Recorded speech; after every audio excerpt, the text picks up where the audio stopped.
Yo, what's going on, everybody? It's your boy Meal Prep Shawty back one more again with it, Mr. Freaking Vegan, Mr. Who wears short shorts because tricking ain't tricking unless you got it. It's Zayzilla, the plant-eating gorilla, coming back at you with another video on a special day because guess what it is? It's Smooth Operator Sundays. And not only is it Smooth Operator Sundays, but it's National Mac and Cheese Day. And what goes better with mac and cheese than some barbecue? So today I'm going to be teaching you guys how to do vegan ribs. And of course it's going to be boneless spare ribs because there's no way I can make that happen. And I'm about to make you guys believers, and I got some of my family here as well to try it out to let you guys know what's going down. Of course, I got the setting differently because I'm at my grandma's house and it's family Sunday. So without further ado, I'm about to show you guys how I get down. So let's go. As you can see, I'm already prepped and ready to get my hands dirty because I'm starving like Marvin, okay? I already got the ingredients prepped out and I'm gonna have everything step-by-step, measurements in the description box. So if you're willing to, you can go ahead and try it out yourself.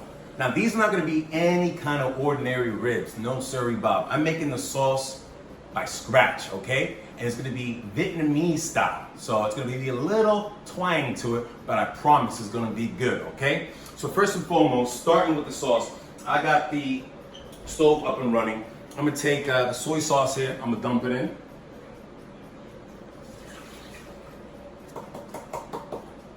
After that, I'm gonna add some water.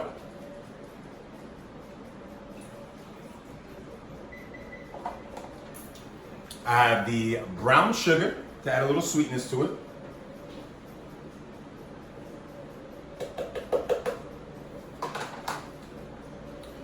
Now I have my garlic already minced. Toss that in. I also have some minced ginger to throw in there.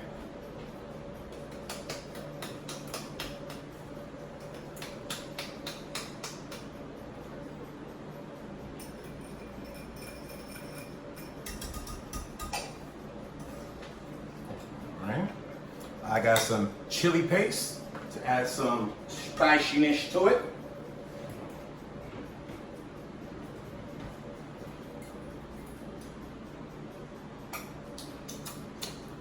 Buddy, I got some sesame seed oil.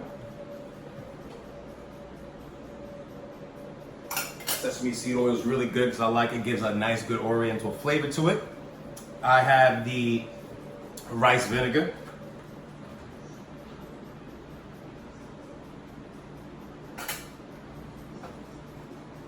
Some fresh crushed ground pepper.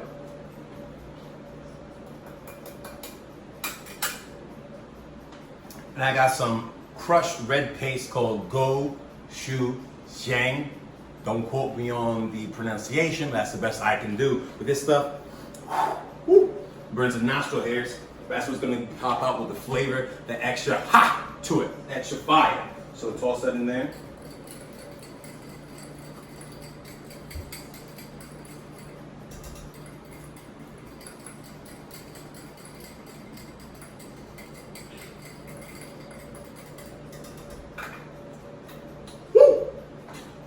Now I'm just gonna whisk this around, make sure all the flavors blend in there, and I'm gonna wait for this to go ahead and start boiling because then I'm gonna add my cornstarch to it to give it a little bit more thickness. Now I have it about 4.5, but each stove is different, so you guys go ahead, depending on how your stove works, set it to the proper setting.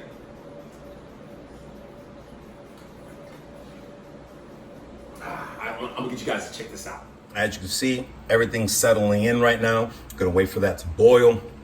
And it looks really good. I can't wait for it to start boiling because when you start adding in the cornstarch, it's gonna be a nice, good thickness. You can see all the seasoning in there rising to the top, and it's gonna make these ribs taste absolutely amazing. I can't wait. The next step now is gonna be making the actual ribs, okay? So I have my vital wheat gluten right here. Toss it in here. I have my garlic powder, toss it in there. Onion powder that goes right in. A little bit of lemon pepper.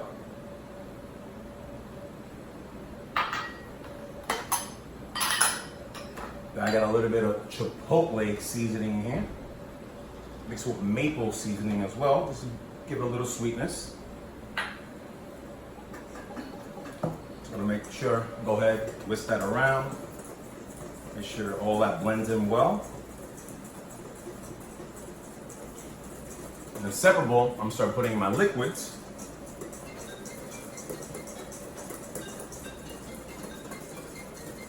Quiet on the set.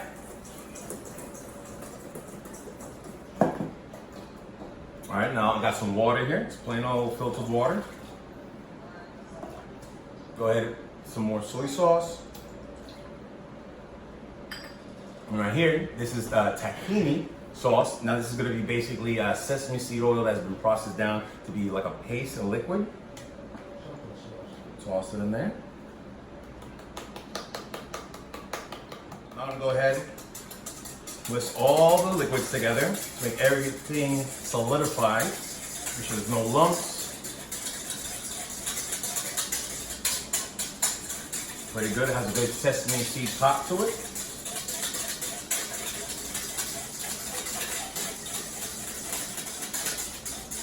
And meanwhile, while I got all this going on, I preheated the oven to 350, because once we mix all this, I'll go ahead and flatten it out and put in these loaf tins. I'm gonna set in there for 30 minutes.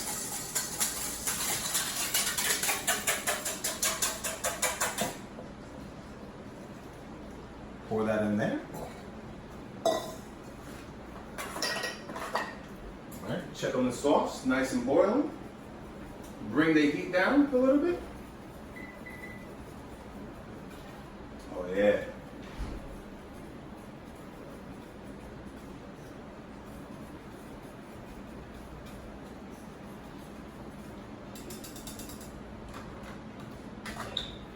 Come back over here, mix all these ingredients. Now basically this is going to be the consistency, kind of like dough a little bit.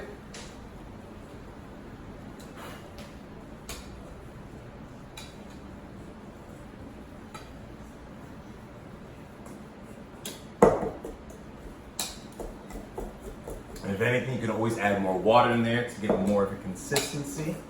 You know what? I'm proud to get down to it and use my hands.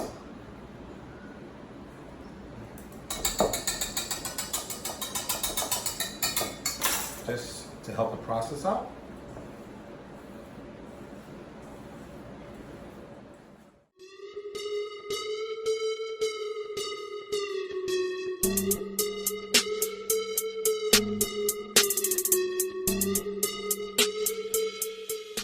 So I went ahead and stuffed it in. So basically this is consistency right here. Vital wheat gluten's going ahead and what keeps everything together, so it kind of looks just like plain dough. So that's pretty good. I'm gonna go ahead and set in the oven 30 minutes.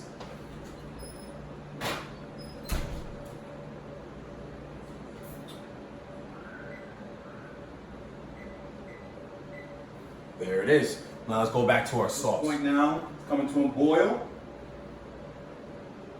Adding the cornstarch in there just to make it a little bit thick.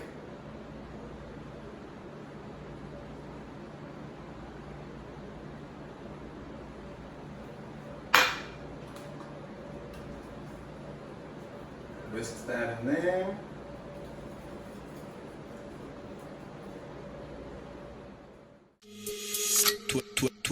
In the morning, pop shells for a living and baby gon' smell blood trail every minute road wave when you know fair when I hit them every time I see a big on. All right, 30 minutes is up. Now it's time to check on our ribs.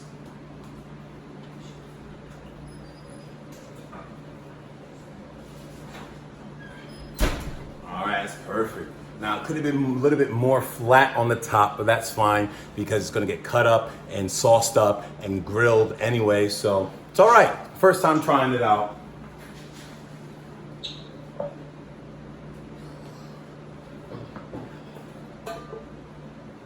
Alrighty.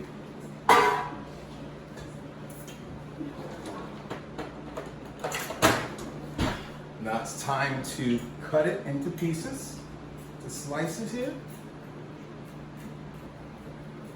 That's quite fluffy, but that's because of the wheat gluten that gives it that fluffiness to it. Rumors of a tool, I'm a cool with my youngest no boo. When I was bringing this K, you gang affiliated with nothing but my name, man. I don't give a butter. All right, now I have everything cut up into portionate pieces. Now it's time to lather the sauce on top here. So go ahead, whisk it up a little bit. Get my brush and get to painting.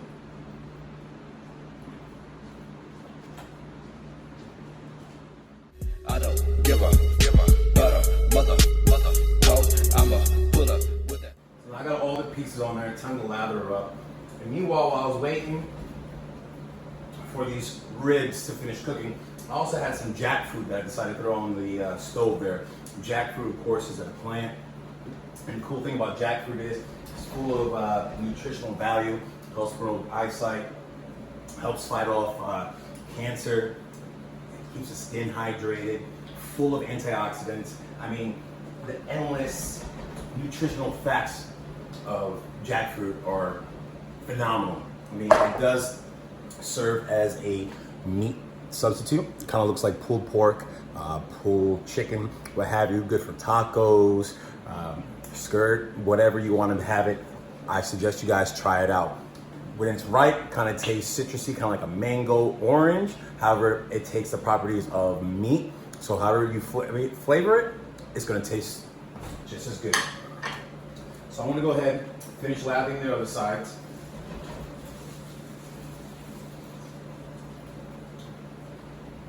And after about 2 minutes or so on high heat, I'm gonna flip them over and get it ready to serve. Still glocks, but you been a bitch, sucker thick. Grip walk, hit the strip like in Bangkok. Never ever see me ever trip, but a little brat. See me on the TV screaming, do a damn fraud. And you don't. And that's it. Voila, we're done. But the last finishing touch, we got some green onions. Come out. Let's garnish the top right there. Love green onions because they add a nice little finishing touch on any type of meal and makes it look that much more fancier. Let me go ahead, you guys, a little close up of that right there. Oh yeah, check that out. That looks scrumptious. Great thing about this is that you get all meat consistency. Sure, it's gonna be a little bit spongy because you're using the vital wheat gluten, and it's gonna be a little bit chewier, but at least it's way more nutritious, and it's gonna be, the whole thing's gonna be able to be consumed. So without further ado, time to set up our plate here.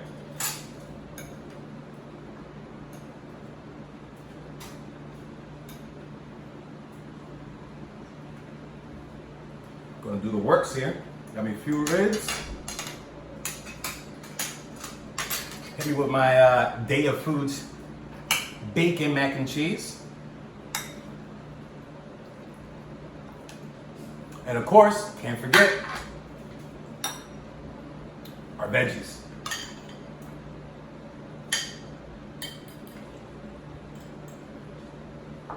Oh yeah, check that out. Look at that. Well, you guys grade that for presentation. Now, how does it taste?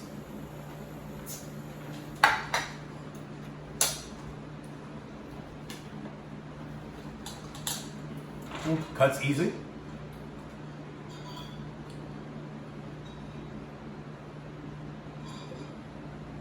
Wow. That is good. But don't take my word for it. Uncle Tony, come try this real quick. Let the people know. I'd like everyone to give a warm welcome to my Uncle Tony. He's the barbecue master. He's a little skeptical about the whole veganism, but I'll let him be the judge. Come over here, Uncle Tony.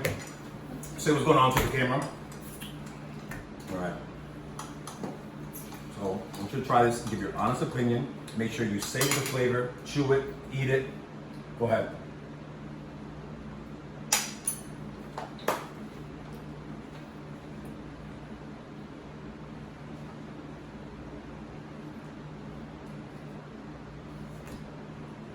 But wait, that's not enough. Lute, come on over here, Lute. That's good. It's good, my man. Lute, come on over. The people want to see you. Come on, Lou. I like everyone to give a warm welcome to my fabulous grandmother. Yes, it's my grandmother. I know what some of you are thinking. That's not his grandma. That's Daiya DeVito. Rubbish. This is my grandma.